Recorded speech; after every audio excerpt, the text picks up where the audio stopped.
मौत चाहते हो, मारो मुझे, मार दो गोली यहाँ मुझे। हम हैं। क्या माहौल है शहर का? दहशत, खौफ, डर, हर लम्हा जुल्म का इंतजार। ये आबादी बदनसीबों की आबादी है। गुस्सा है। और क्या देना चाहते हो? बेगैरत आवाज। और बता क्या देना चाहता है तू? तुम पर जुल्म करने वाली आवाज ये सही मीर जाफर भी एक ही था।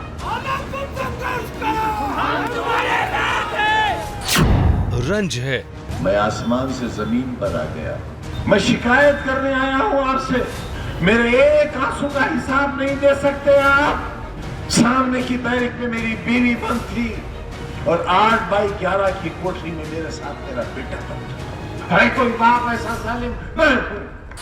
शिकायत है। मैं तुम्हारे जख्मों पर अपने दिल का खून लगाकर उनको मरहम बना देता, पर तुम घर से निकलते तो जालिम हो।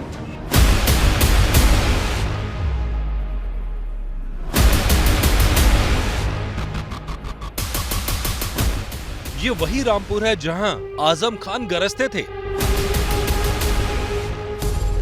आजम की बुलंद आवाज गूंजती थी।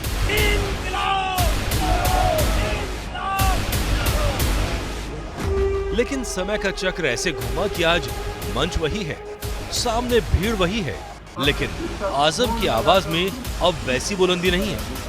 आजम खान की वो बुलंद आवाज लरज जाती है, रुआंसी हो जाती है।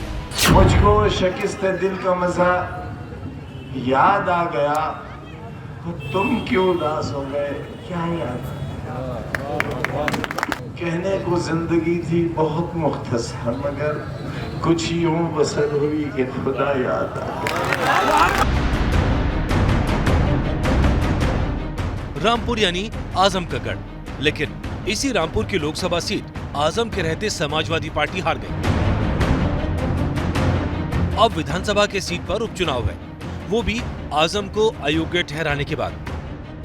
अखिलेश रामपुर से दूर हैं, इसीलिए आजम बेबस हो गए हैं। मेरी मुस्कुराहटें क्यों छीन ली आपने? मेरी सांसें क्यों छीन ली आपने? मैं तो इंतजार इस बात का कर रहा हूँ किस दिन मुझे देश निकाला मिलेगा, क्योंकि अब सिर्फ एक ही जुल्म बाकी रह गया कि मुझे हिंदुस्तान से निकाल दिया जाए। तुम्हारी अच्छाई का सोच के मैंने कितने लोगों को बर्बाद कर दिया। मैं उन सब से माफी मांगता हूं जो मेरी वजह से जेलों में थे। अखिलेश के आने की उम्मीद थी पूरा समाजवादी कुनबा इस वक्त रामपुर में होगा, लेकिन जैसे आजम ने इससे भी उम्मीद छोड़ दी है। हम इस बात पर विचार कर रहे हैं कि अखिलेश यादव जी जब तशरीफ लाएंगे तो हम ये आग्रह करेंगे उनसे कि वो इलेक्शन कमीशन से ये निवेदन करें कि भारतीय जनता पार्टी के कैंडिडेट को जीता हुआ घोषित कर दिया जाए।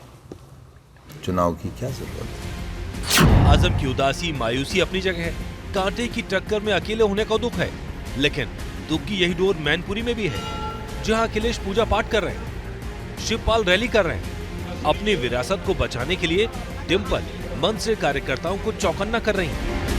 युवा साथियों से भी कहना चाहूंगी और समाजवादी नेताओं से कि 4 तारीख को तो प्रशासन सख्ती कर सकता है, तो आप लोगों से मैं इतना ही कहूंगी कि आप बस अपने घर पे मत सोइएगा 4 तारीख को, और 5 तारीख को कोई आपको छू नहीं सकता है। आप जाइएगा, वोट डाल के आइएगा, और 6 तारीख को तो प्रशासन गायब हो ही जाएगा यहाँ से, जितने भी आए हैं। रामपुर में आजम को और मैनपुरी में डिम्पल को इसका इल्म है। बीजेपी ने उनके इर्द गिर्द कैसा चक्रव्यूह रचा है। दोनों सीटों पर बीजेपी मजबूती से लड़ रही है।